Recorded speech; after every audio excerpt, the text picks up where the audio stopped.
basics that we've got to understand. So in other words, you don't need to go to a business school necessarily for you to understand some of the key concepts that are essential for you to be successful in business. And what are some of these issues that we would be talking about? Um, I've put a title which I always put sometimes when I do presentations of this mod, and I always say that our aim should be to do business and not just to be busy. Our aim should, there are people who they wake up in the morning, they do a lot of activities, and at the end of the day, they have nothing really to show positive in the bank account or in the development life cycle of their business to show that there's been someone here who applied his mind to business. But especially as we exist in a Christian setup, it's very, very important for us not just to be busybodies, for us to know basic concepts of business. And since we come from a Christian background, I will endeavor to start with a scripture, 1 Thessalonians chapter 4, verse number 11. If you want, you could start from verse number 10, but 1 Thessalonians 4, verse 10, 11, and 12. He talks about very interesting concepts. It says there are three things that the Apostle Paul writes to the church at Thessalonica. And he says that the first thing is, says, as we have told you, you need to lead a peaceable life, a peaceful life, a quiet life. You know, one of the things about business, concept about business, is not necessarily to try and shout from the rooftop and make noise. There are people who make a lot of noise, but when you really understand the fundamentals of business, they do not understand. So Paul admonishes them and says, as we have told you, we encourage you to lead a quiet life. The second thing that he mentions is, he says, and to mind your own business. To mind your own business. And it's very important that before you start thinking about criticizing the next person, have you taken care of the business that you should be able to do yourself? So every one of us, we have a line of calling and anointing and expertise that God has endowed us. And it's important that we mind that particular business. If you are Adam, your business is to tend to the garden. Okay? And as you tend to the garden, you realize that tending to the Garden of Eden requires management skills. One of the things we're going to talk about this evening is the concept of management itself. And I always contend that when you look into management from a scriptural and a spiritual lens, actually management is a level that is higher than faith. So faith will bring certain things into perspective, but it is management which actually takes you to that level where that which faith has brought into existence, are you able to manage it? So one of the tests that Adam failed in the garden, men failed in the garden, is the test of management. He was just given a garden to manage, and from the way go, he failed the management test. So as we do business, there are a lot of us where we're going to have a very good product, but maybe we failed the management test. So Paul gives us as a second nugget to say we need to mind our own business. And then the final thing he mentions on 1 Thessalonians chapter 4, verse 10 to 12, he says, so number one, he says to learn to lead a quiet life. We don't need to talk a lot sometimes when you're doing business. And number two, he says to mind your own business. And number three, he says to work hard. To work hard. There's a saying that we always say that hard work is it always beats talent whenever talent does not work hard. You know, hard work always beats talent whenever talent does not work hard. So let's not become like some latter-day charismatics who believe so much in the spiritual declarations that they ignore the very essence of working hard. Business is cutthroat. Business requires you to have an understanding that is far beyond just knowing that I can inject someone as a nurse or I can sell bananas. No, business involves a lot of concepts, and we are grateful for Tuesday. I think Elder Mkosi, that was very profound in terms of laying some of the fundamentals and the foundation of what constitutes a business. And I will be picking off on that. And so the aim is to understand key business concepts so that we actually start practicing business and not just to become busybodies. Um, I've already spoken a little bit about the challenges that we face in Africa. One of the things I've mentioned is we are too busy in Africa, too busy doing a lot of other things. In business school, we call it the theory of performativity, where you are doing something, you're very busy, but there is nothing at the end of the day that you can actually point to say that there is something, a solution, a problem you've solved.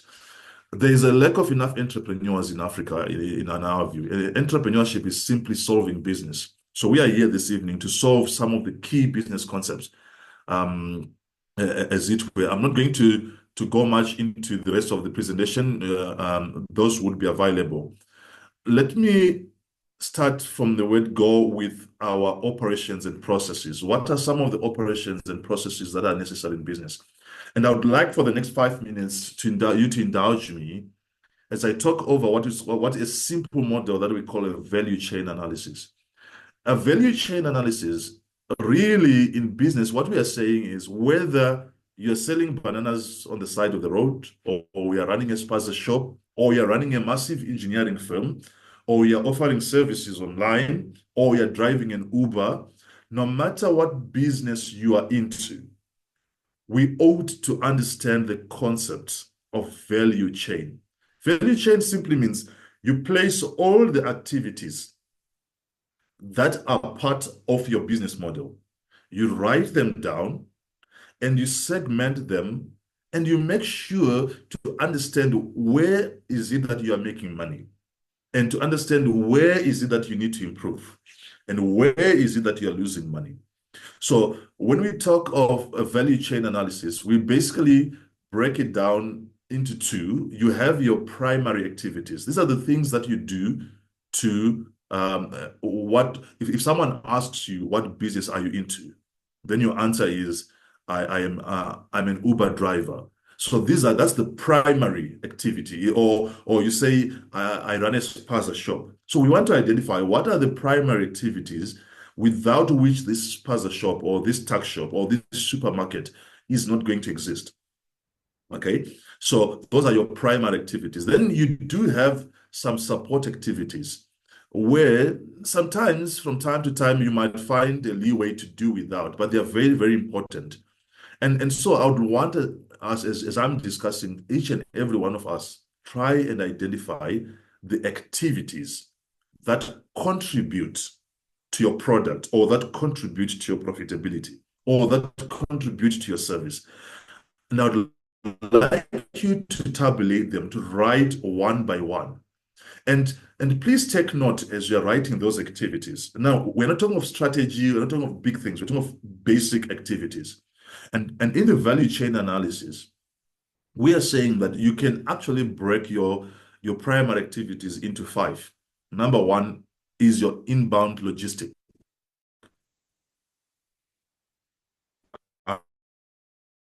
How did you bring your product? It means maybe you actually took a bakkie or you drove your bakkie to go and buy the stock, or maybe you took a taxi, or maybe Coca-Cola delivered the bottles of Coke at your. What are the logistics that are bringing your product to be able to do it for you? If you're running an Uber business, maybe it's your Uber app. That's the one which constitutes your inbound logistics, because it's the one that is actually bringing your product or linking you to the platform. And then, having analyzed that, you want to find out, am I being efficient? Are my inbound logistics being efficient? You know, a lot of times, one of the things we struggle when we run our processes is we calculate our profit and we ignore the cost of taxi that I took to go and fetch the product. Or maybe your husband is driving to go and buy the things for you. In your profit, as you calculate, you need to factor that although you did not pay for fuel, but the fact that your husband actually put fuel in his own car so that he could deliver something for you, you need to factor it as a business expense, even though it did not come out of you, because it determines whether you are running a profitable business, not just being busy. So having identified our inbound logistics, we then identify our operations. In other words, operations are the day-to-day activities that we do to deliver the product. So in a spaza shop is maybe, is this packaged quite well? Did I put a price tag on my product? If it's an Uber, my operations is I'm driving from point A to point B. Now, I want to make sure as I drive from point A to point B, have I taken the shortest route? Have I maximized on the potential? So I'm trying to make my operations very, very efficient. Now, as I'm discussing this, ladies and gentlemen, remember the whole purpose of the value chain analysis is the one that I've put in blue there. It says the goal. The goal is to drive a gap. So in business, there's something that we call cost. Cost means everything put together that you constitutes expenses that are required for you to achieve the product or to deliver the product. If you are running an Uber business, that means you've put fuel, you've put your time, you've put the wear and tear or depreciation on your car. So these are the things that involve your costs. Okay, so you need to calculate all of them, you know. And if you're running a shop, I'm going to use these two examples because Uber is in the service business, and then a physical shop or a spaza shop, you're selling a product. So it's a good balance between a product and a service. So you want to calculate everything that goes into this business of yours. Those are your costs. Now, on the other side of your costs, business is very easy. You've got expenses or your costs on one side. On the other side, you've got your revenues or your income. On the other side, you want to calculate what is it that constitutes my revenue? Or in this instance, I gave it the name willingness to pay. Why did I decide to give it a willingness to pay? You are going to find out that a bottle of water, let me not even talk about a bottle of water. This is a can, grape tizer. If you go into ShopRite, you can get this for 15 Rand, give or take, 15 Rand. When you go into Woolworths, the same bottle, the same grape tizer, Woolworths is now going to sell it to you for 20 Rand. However, if you go to the airport, at the airport, they don't sell this for 20 Rand. They'll sell this to you for 25 Rand. It's the same, exactly the component that's, so we might be selling the same product or delivering the same product, but what is the difference that makes the person at the airport necessary say, I'm willing to pay 25 Rand, whereas the person could have gone to ShopRite and bought it for 10 Rand cheaper? That's what we call willingness to pay. In other words, there is something about the airport, there's something about Woolworths that make it very clear that somebody is willing to go and buy exactly the same product for 25% more or for 30% more. So that's what we call the willingness to pay. Now, the gap between your costs, all your costs put together, versus the customer's willingness to pay. How much is the customer willing to pay for this? That gap, the shorter the gap, it means you are not making money. The wider the gap, it means that's what we call profit. In other words, the difference between your expenses and your revenue, the difference between your opportunity cost and the willingness of the client to pay that your premium, that constitutes your profit. So the goal of the value chain analysis is very simple, ladies and gentlemen. We are trying to identify all the primary activities that build up our costs and how can we make them more efficient in such a way that at the end of the day, it increases our customers' willingness to pay. And the whole argument is improve your inbound logistics. Make your operations more efficient. Make your outbound logistics. In other words, how do you take the product to the market? How do you take the product to the market? If you're driving a taxi, the taxi drivers will tell you the taxi does not take off from the rank until it's full. Every seat must be filled. Why? Outbound logistics. But if you go to an Uber, the logistics are different. At an Uber, they'll tell you one person and 4 people in the same car, they're all paying the same. Once again, how do you take your product to the market? It becomes very, very important. And obviously, some of our primary activities speak to our sales and our marketing. And most importantly, do you have after-sales service? We're going to talk about customer service management later on. We are here to say that one of the key things in business is we start our operation process. When they are well realized that you start offering a service well after you've delivered the product to the client. Now, having mastered your primary activities, then you want to find out in your business your support structure. In other words, where are you procuring from your technology, your human resources? Do you have human capital or staff, or how is your organization built? Now, I'm going to come at the end, my last slide, to the value chain analysis. But having said that, in order to put all these things together, you need leadership. Without leadership, there is very little that we can achieve, because it means that we are tied up in terms of what we can do. So I would want us on the next slide to take, it's just a video of something, and there's some lessons, it's just 2 minutes long. I'm going to play it. It's good audio. I hope you can.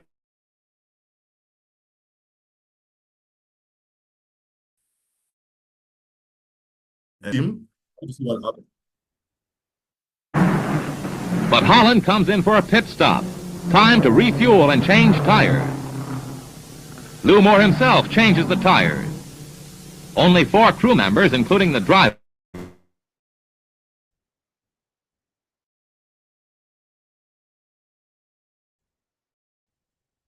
seat, anxious to get away. Let's watch. This is what we play. The driver is going in, and we're behind the 4 tires. We are going to take about 1 hour, 1 minute, sorry. 1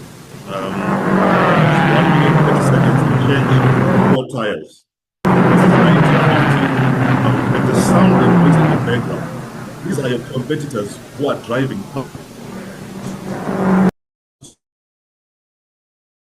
Whilst you're seeing 4 tires. Now, there's a lesson there that when you put your managerial skill that you can do to there we go. The tires are changed at last. A crewman polishes the windshield as Holland moves away just 67 seconds after he stopped. The same team, how they did it. Now notice they've got more people. They are now just differently, but the more equipment.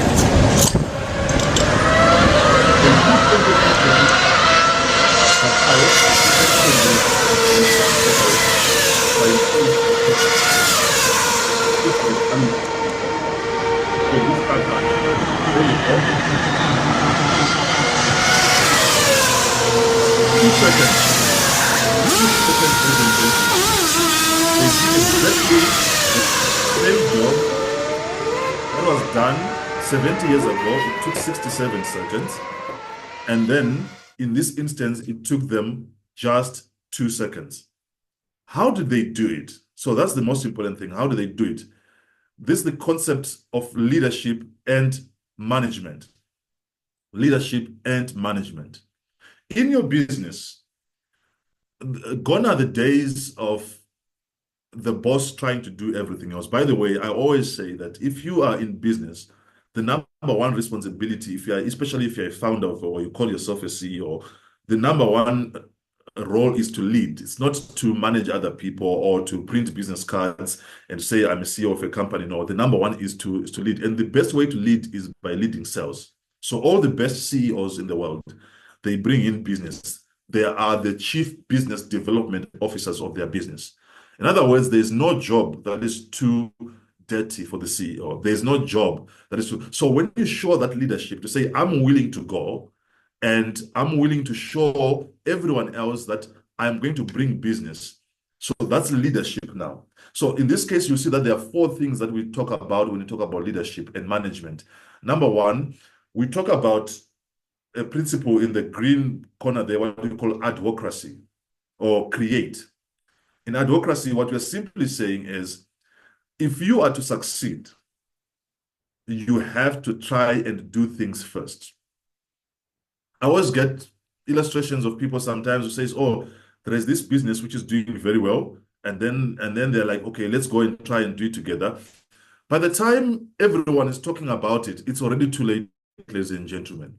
We have to learn to do it first.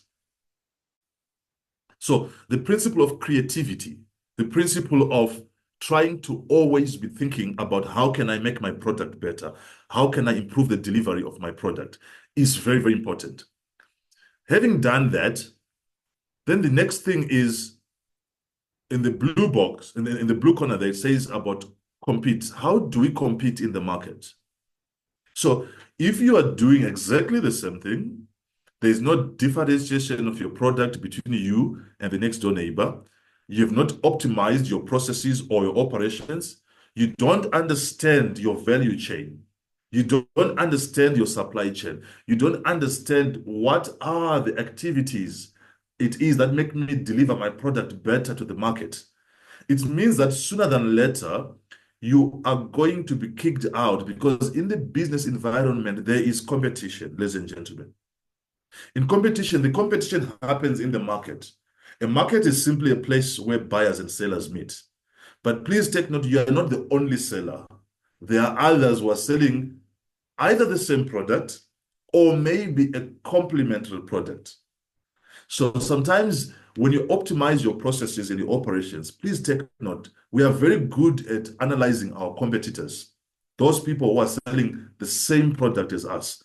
So if I'm selling Grapetizer, I have to be mindful that my competition is not only people selling Grapetizer. It can also be people selling what we call supplements, things that can replace Grapetizer, like water, for example. So if you are running a KFC business, your competition is not just Nando's or McDonald's. As a matter of fact, actually, if you go to the business model of KFC, what they will tell you is their competition is not Nando's or McDonald's. No, the competition for Chelsea are those people who are doing home-cooked meals. Okay? Because you can stop going to KFC and you can go and you can cook a meal at home. So if you are in the business of running a restaurant, you have to understand that, yes, your pricing is one way of seeing things. In the market, we say we need to compete. We need to do things fast. Having done that, we then need to go on the red side where it says there is a control element. In control, we're talking of your hierarchy. You need to have a hierarchy. In other words, there are decisions that you have to make as the owner of the business or as a manager of a business. Ladies and gentlemen, business is not always easy. Sometimes you have to make unpopular decisions. For example, one of the decisions you have to make if you're starting up especially is, do you have to involve relatives or not? Do you have to involve, I mean, there are advantages of involving them. There are times when you just don't have to involve them. But whatever decision you take, make sure you are in control. Because the danger is not necessarily in employing a relative. The danger is in employing someone that you cannot call to order, that you cannot fire. The danger is employing a person simply because they are your fellow believer or your fellow church elder, and when they mess up, you don't have the capacity to terminate them. Now there's a risk there because you are now playing around with the control element of business. If your operations are distressed in such a manner that you are losing control, there is no hierarchy. It means you are no longer doing things right. In other words, your costs are going to increase. And as long as your costs keep increasing, then you are in trouble. The trouble is you are going to increase your costs without necessarily increasing your willingness to pay or increasing your client potential. And what happens at the end of the day is you are going to run the business to the ground. You are going to be not profitable. Finally, on this, ladies and gentlemen, there is no one who's been successful without involving others. All the success that you see, even in a big business, whether it's ShopRite, whether it's whatever,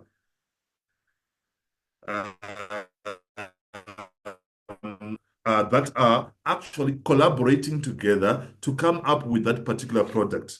Okay? So I'll give you an example. if you are in the business, once again, I'll use the same example of a supermarket. Um, you might need maybe someone to go and pick up things for you. You might need that packing for 2 minutes. That person is very important because if they do the wrong thing, the pain is going to be felt at the stage where the client wants to pay.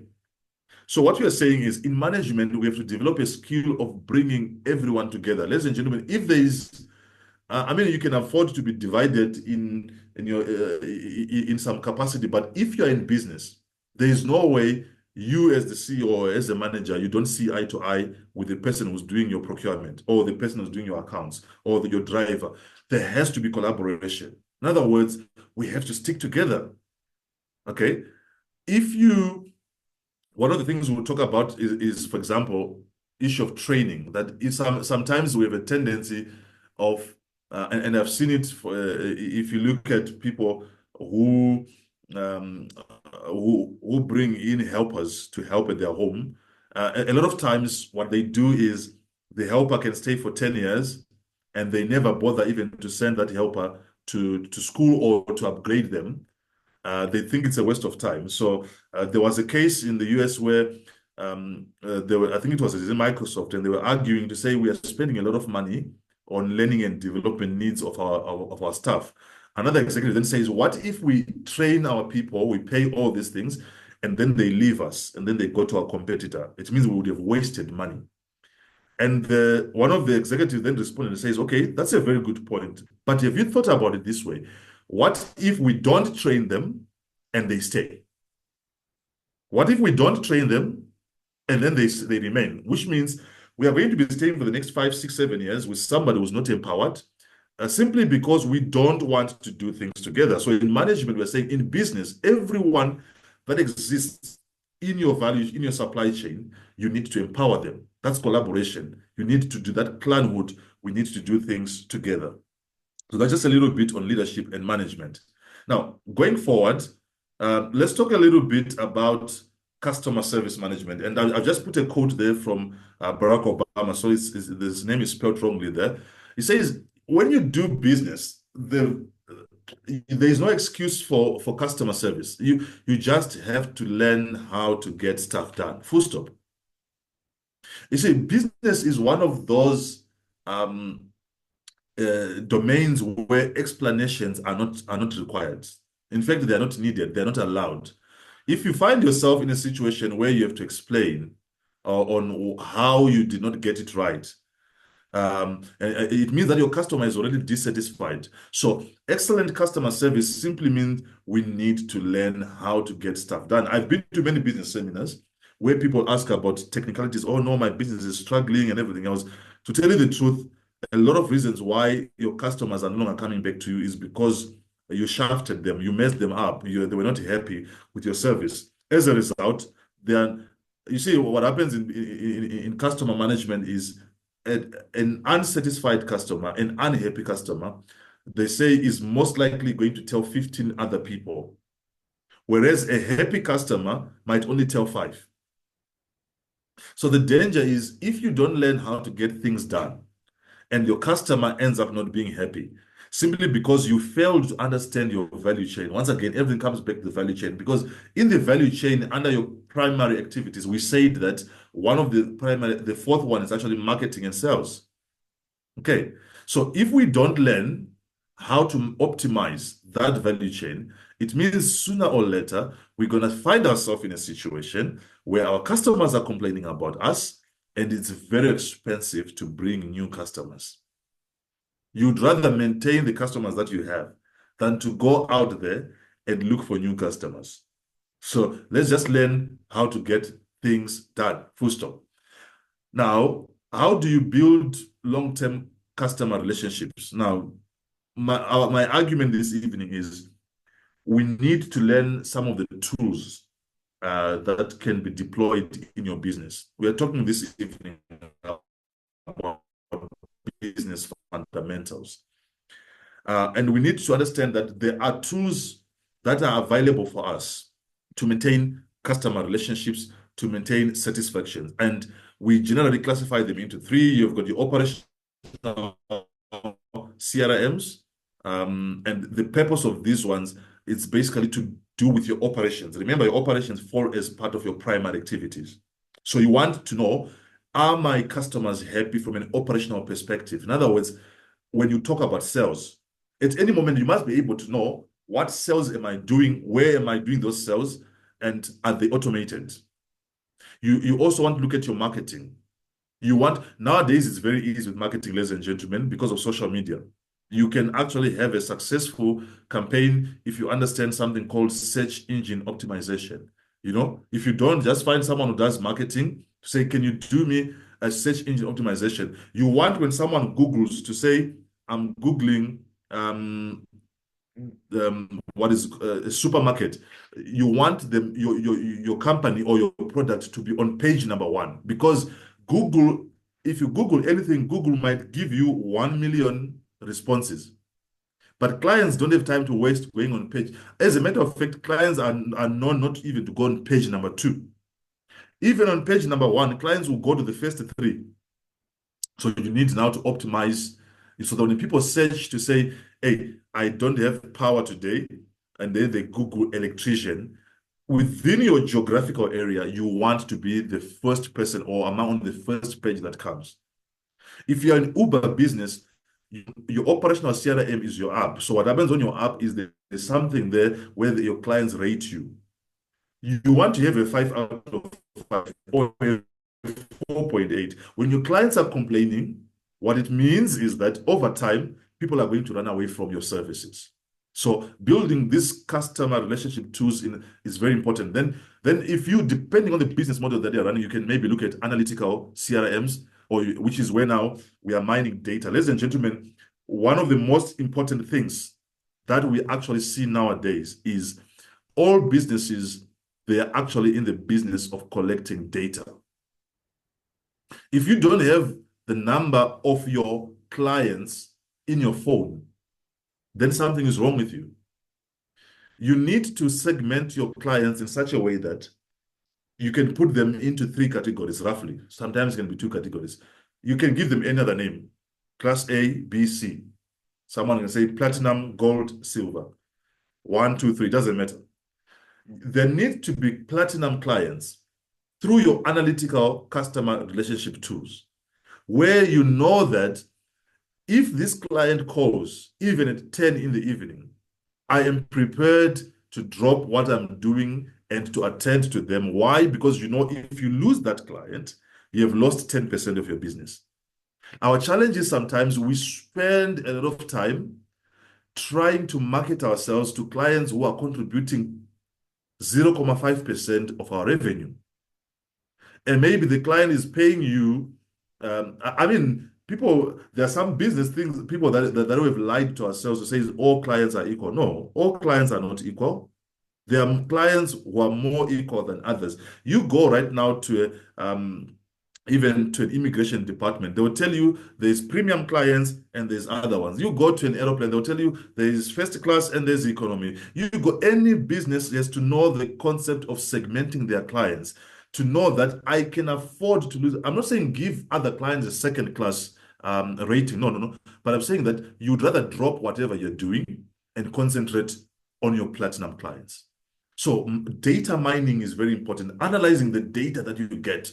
Who is the client that is ordering more from you? And then you put those on your speed dial. You handle them yourself. There are clients in my business, for example, that I don't allow even some of my managers to handle. Right? I always say, no, this client, you call me, it doesn't matter, it's 12 midnight, I'm going to pick up the phone, I'm going to attend to them. Data mining. Then you can have your client who comes once a month and he negotiates for a discount. That one, you can allow even a normal lower level account manager or a receptionist to handle that particular person. Why? Because it's about segmentation. It's very, very important. And then finally, we've got collaborative CRMs. In collaborative CRMs, they are to do with your activity streams, how you interact. If you are running a platform business, it could mean maybe you have a chat button where you're chatting with your clients. I always say that one of the most powerful business tools we have nowadays is WhatsApp. Unfortunately, people use WhatsApp for gossip, but there's something called WhatsApp Business where you can actually automate your responses to clients to say, if you want to make an order, press 1. If you want to do this, press 2. All of those systems, they are built in within WhatsApp. But a lot of us, we don't know. We think when you talk of CRM tools, we're talking of expensive things. No, they are free things that are available at our disposal. And I'm here to say that each and every one of us, by the end of this week, you must have a WhatsApp business or a WhatsApp tool which you can help to order. You put your catalog on your WhatsApp and let people be contacting you for orders and not to tell you about the latest gossip in town. Now, as we continue with the customer relationship management, here are some of the top 10 soft skills that you require. For example, you need clear communication.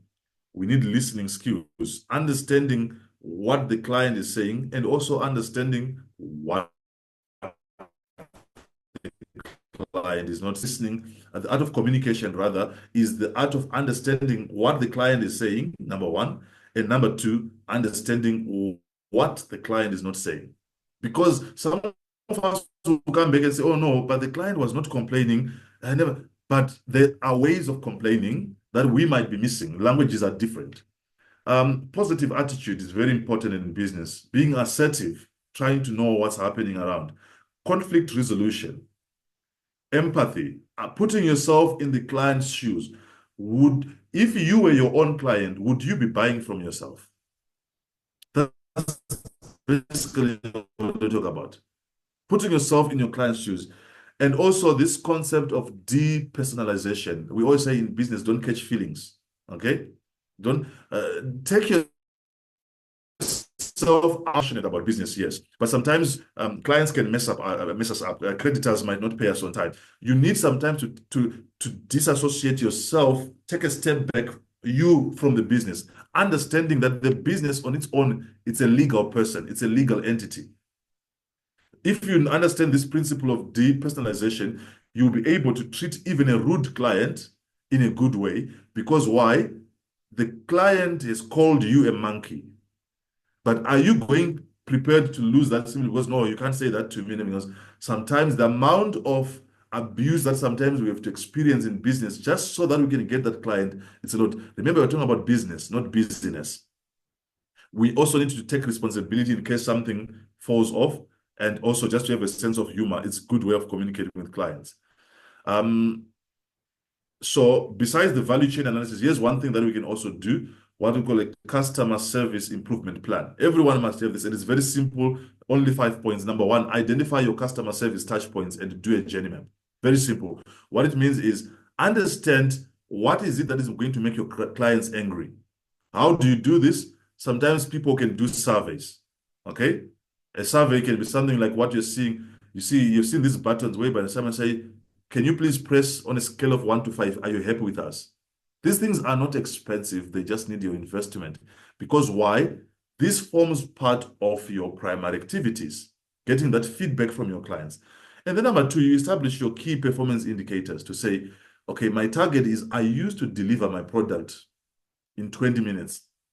My target is in 3 months' time, I want to be able to deliver my product in 15 minutes. Let me give you a very easy example in this. There are two business models that we are all very familiar with. One is called ShopRite Checkers. The other one is called Pick and Pay. Right now, as you are speaking, Pick and Pay is busy closing most of their branches. They fired their CEO, changed their board, put in new people. In short, they are in trouble. They are not making money, and everybody's worried. Okay, by end of this year, they would have closed half of their Pick and Pay branches. It's funny enough that I was laughing, for example, in Hyde Park, which is like a very nice place. They're saying the Pick and Pay that they're taking out of there, in place of Pick and Pay, guess who's coming there? Checkers is opening another shop.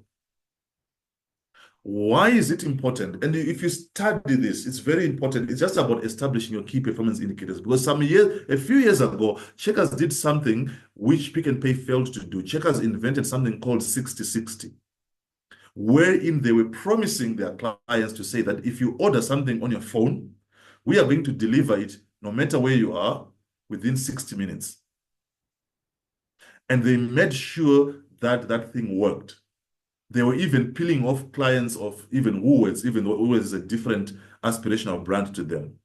And because of that, they found out that they could do it in 60 minutes. Now they are doing another, they are now even be able to deliver within 45 minutes.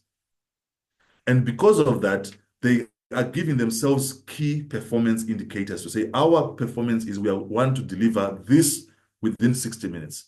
And because of that, they managed to get it. So are you able to have some competitive advantages where you can say, my key performance indicators is I want to deliver fresh produce. If I'm an Uber driver, why are people giving me a 3 out of 5? Maybe it's because my car was not clean. So my key performance indicator is clean my car every day. Or my key performance indicator is arrive on time. My key performance indicator is maybe make sure the environment I'm operating in is better off. Having done that, I emphasized earlier on the importance of investing in training of human capital and capacity building. Ladies and gentlemen, I cannot overemphasize this. When we do business essentials, we always say that you'd rather have, as a business partner or as a staff member, somebody who's trained and knows what they're doing than somebody who's just there for decoration and maybe because of a pretty face. No, you would want to train your human capital. Okay. And when you've done that, so now you've identified what it is your customer feels is important to them, and never ever think that you know what your customer needs. Ask the customer, how can I improve it? How can we help you? The motto for F&B. Okay. Now, if you know that, then you establish your key performance indicators must align with the customer's expectation. Then you train your staff to deliver, or you train yourself, if you're one person, you train yourself to deliver that which the client has indicated, these are my touch points. If the touch point of a client is pricing, for example, that the client is very sensitive to price, you now want to indicate where is the sweet spot for my pricing. And then you invest yourself, am I going to make money at this price level? How can I do it better? Once again, value chain analysis. Having done that, then you implement those changes. Remember, we're talking of a customer service implementation plan, something you can write on a piece of paper, 5 steps. You go to step number 4, you implement those changes, and please implement them in a multi-channel approach. In other words, don't only think you can do things in black and white. The world is full of, it's multicolored. Have multiple, actually, business, when you talk about the future of business, we've stopped talking about the word future. We use the word futures. In other words, there are multiple futures where a business can operate in. So you have multiple futures. If you're driving an Uber car, every time, don't say there's only one route to go where I'm going. Think about it. There could be multiple ways of doing it. If you're delivering a service, do you really need to have that infrastructure, that tuck shop? Or maybe you can save on rent until you've got enough business you can sell by the side of the road. I'm just saying that you think of these things in a multi-channel approach. And then you analyze the feedback. You go back to the client after 2 weeks. Now, can you rate me on exactly the same touch point that you gave me a 3 out of 5 last time? Then you begin to see, maybe they'll say, no, it's now 3.5 or 4 out of 5. Then you still go back, you repeat the same process. It's now Kaizen, you're ever improving. So you analyze your strategy and we adjust accordingly. Having said that, let me now move to only 2 things that we're going to focus on before we close. The first one is risk management. We are saying that every business faces risk. And it's very important that in your business, you take advantage of risk. It doesn't matter whatever it is you're doing. So there are basic things that I've outlined here that perhaps somebody might be better served looking into them. Number 1 is professional indemnity. If you are running a business, it's very important for you to think about professional indemnity. What is professional indemnity? Sorry about that. So professional indemnity is simply that business model which allows you to say, if in case you do something as a professional, if your business is to do an Uber and maybe you get in an accident, you need PI cover. something goes wrong. If you're a doctor, you misdiagnose someone and then they sue you or you get charged. You need professional. Ladies and gentlemen, these things are not very expensive. You just go to insurers like Aon Insurance, things like Santam, they are going to quote you on that. Then you need fidelity guarantee. Depending on your business model, fidelity guarantee or what are sometimes is called first party fraud. These are instances where your employees can put your business in danger. Your employees steal client information, or your employees, they mess up the client, and now you are liable for what your employees have done. That's fidelity guarantee. If you are running a business at a higher level, you might need directors and officers insurance, what you call directors liability. Because if something goes wrong with the business, anybody can sue the directors if they made decisions that are being seen to be negligent. So you need directors liability. And then on the legal and compliance side, you've got things like intellectual property. If you are dealing in business and you've got a unique skill or you've got a unique product that you don't find elsewhere, you need to protect that. It's called intellectual property. Okay? And you can, one way of protecting it is going to the CIPC and registering it as a trademark or as a trade name. These are not very, very expensive once again, but they are very important because somebody is going to copy your idea and you're going to be very angry. Another thing in legal and compliance is these things that are called non-disclosure agreements, NDAs, or non-circumvention agreements, NDNCA. Whenever you share ideas with someone, give them a contract to sign to confirm that they will not divulge anything that you share in that meeting as long as it's not public knowledge. Of course, if it's public knowledge, they shouldn't sign anything. But as long as it's private knowledge that only you are sharing with them, make them sign, because we have seen instances where we're saying, oh, that guy stole my idea. I always say ideas are overrated. Even every fool has got some ideas. From time to time, people come up with brilliant ideas, but is the capacity to be able to protect your ideas, to protect your intellectual property. These do not cost money, like an NDA costs zero. All you need is a template, you make someone sign and you file it. In case someone goes behind your back and does something, you need to protect yourself. Data privacy and security, ladies and gentlemen, is very important. I'm sure we are all aware nowadays. We've got laws like POPI, protection of information, POPIA, prevention of information from being corrupted and stolen. It's very important. Don't just share your client data. Otherwise, you're going to be in trouble. So data privacy and security is very, very important. How do you manage that? If you are doing business, especially online, make sure you are getting your services from professionals. In other words, don't go out and be happy that you've pirated a copy of Microsoft or Office. Yeah, it might save you for a few months, but you're opening up yourself to hackers out there, or you are in a public space, you're on free Wi-Fi, you don't have antivirus. Those things, they are going to save you money, yes, but at the end of the day, when that data has been stolen or compromised, you're going to realize that it was better if you had protected client data, because anybody can sue you. Now, this would be my final slide as I talk about growth and scaling. And I want to introduce you to a theory which later on some of you can go and read about it, called the theory of constraints. When we talk of growth, we are saying that if you have started something, we want to see that business grow. We don't want to see it operating only at a basic level. We want to see it mature to a level where you were selling on the street, now you're selling on a bicycle. After a year, you move from selling on the bicycle, you then move, maybe you buy a bakkie, you're now selling from your bakkie.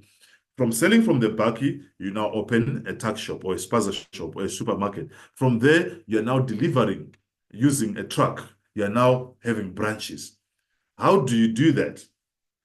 Each and everything that we do, ladies and gentlemen, we have to develop something called competitive advantage. What is it that will make me come and want to buy from you and not buy from your next door neighbor? There are people who drive long distances to go and buy something, not because it's not there in their vicinity, but simply because there's the other person has got a competitive advantage. So as an individual, as a company, what are the competitive advantages that we have? If we've got competitive advantages, the advantage of that is that we can then start growing organically, what we call organic growth. Organic growth, it simply means we are now taking advantage of, we are waiting until we get profit. We get a little bit of profit. And what do we do from that profit? We use it to order more things. Okay. And when that has happened, we move on. Next year, we make more profit. We go and order more things. That is organic growth. If we not growing organically, we can also take advantage of what we call inorganic growth. Inorganic growth is where you realize that business is good, then you find a partner, someone to partner with, or someone to merge with, what we call M&A, mergers and acquisitions. At a personal level, I've just completed one recently where I realized that I had a small business, one of my companies, in which had certain competitive advantages. And then there was another based out of Durban, which was like a complementary one.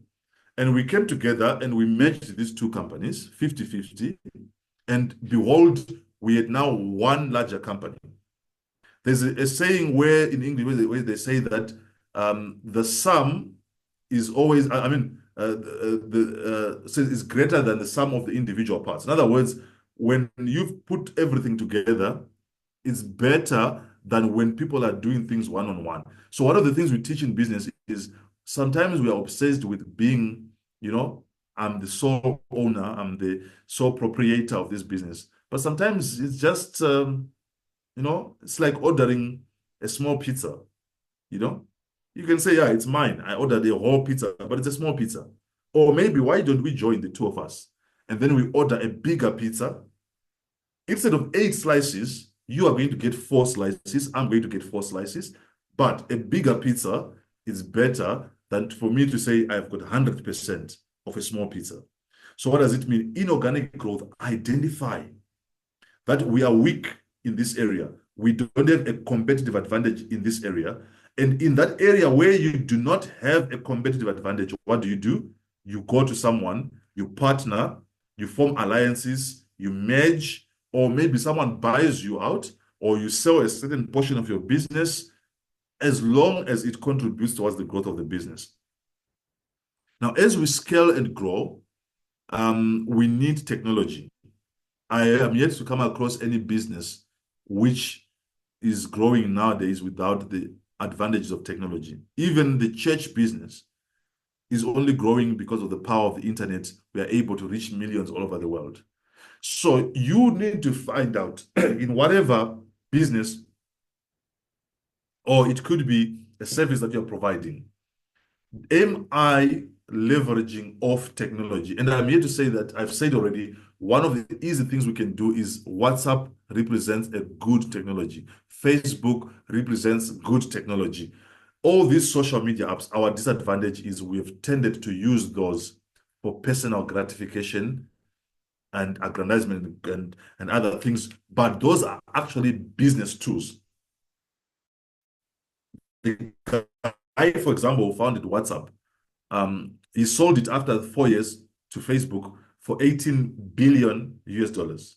18 billion. So for you and I, WhatsApp is just a method of exchanging GIFs and lolling and everything else. But for someone, it's an $18 billion US idea. You understand? So understanding technologies. Now, I'm saying take advantage of those technologies that are easily available and make sure you use them for business. Before I close, finally, 5 focus and steps, the theory of constraints. In your business, once again, going back to the value chain analysis, we said you've got your primary activities and you've got your secondary activities.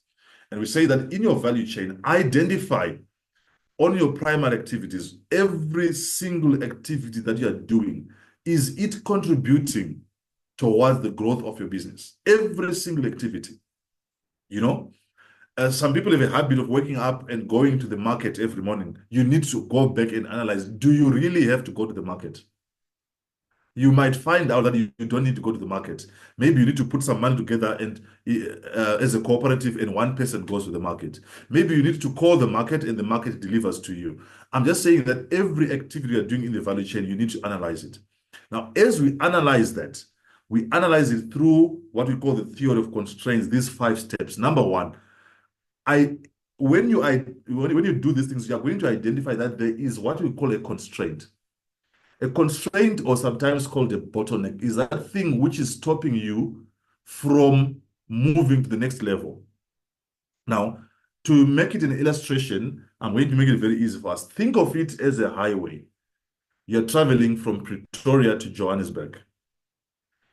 You want, before you switch on your car, you want to identify what is the constraint that I'm having. If your car is small enough, maybe it's not serviced. It could be that your constraint is that your car is not serviced. Maybe the constraint is that there's a lot of traffic, there's an accident on the N1. That's a constraint, a bottleneck. What is it that will stop you from achieving a journey from Pretoria to Joburg in 30 minutes? So we might waste 5 minutes because of traffic. Then traffic becomes a constraint. Maybe because you don't have enough fuel becomes a constraint. Maybe because any reason, what is the single most limiting factor that is preventing your operations from achieving their maximum output? We call it a constraint in business. Okay, it can be a bottleneck, it can be a policy, it can be a factor, it can be capital, it can be the system itself. So number one, identify the constraint. Having identified that constraint, number two, we say exploit the constraint. Okay? Or we say, when you say exploit the constraint, what you're simply saying is make the most effective use of that constraint capacity. So make sure the constraint is working at 100% without incurring additional. Once again, if you're traveling from Pretoria to Johannesburg and your constraint is that maybe there's traffic, how do I exploit that constraint? I know generally that traffic is difficult between 6 o'clock and 8 o'clock. So on point number two, we're saying, if possible, exploit the constraint. In other words, make sure that you avoid 6 o'clock to 8 o'clock, if possible. Either go before or afterwards. Okay? You don't have to waste time. You don't have to waste resources. Number three, we say subordinate everything to the constraint, because the constraint stops you from achieving your maximum output. So there is no reason for you to go and do 100 units when you know that you can only put 20 in your car. If your car is the constraint, say, my constraint is my car can only carry 20 boxes. So why are you going and ordering 100 boxes? In other words, subordinate your entire value chain to that constraint. In other words, don't produce more than what the constraint can handle. Okay.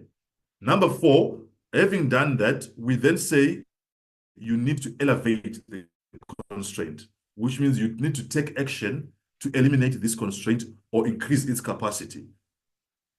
Using our example once again, this could involve investing in additional resources. Okay? Maybe you are saying, no, accelerate. Don't try and move it because you're already late. So try to move to 120. Or maybe we are saying, call someone and say, instead of 30 minutes, tell them I'm going to be there in 35 minutes. What am I doing? I'm elevating my constraint, the system. And finally, on number five, we say that you need now to don't stop, even when you've identified those constraints, they have a tendency of coming back. So go back to step one. Once a constraint has been broken, another will come. You thought it was traffic, but traffic became okay. The issue was that you had a puncture on the road. You thought it was traffic, but maybe the issue that you got thirsty and you stopped to get water. You thought it was traffic, but maybe it became your car. Maybe it became rain. Now you had to stop. So we are saying that each and every time in whatever business we do, we need to always analyze what is it that is stopping me from achieving my maximum output. You plot it on your value chain. You know, those primary activities, those five things that we spoke about. And when you've done that, you now identify what are my logistics, what are my operations, what are my outbound logistics, What are my marketing and sales initiatives? What am I contributing in after sales? In other words, am I helping this client after has gotten the product? And you do that, you increase the capacity of the client to pay you. Sometimes you can grow your business without increasing the number of clients. You just increase the price. How do you increase the price? It's because you have increased your customers' willingness to pay. Thank you so much for taking time to listen to this. And if there are any questions, unfortunately, I've already run out of my time, we'll be able to answer them on Saturday when we do another session. Thank you so much. God bless. Thank you so much, Elder Hwingwiri. Thank you for the strong call to action. Our WhatsApps will certainly use them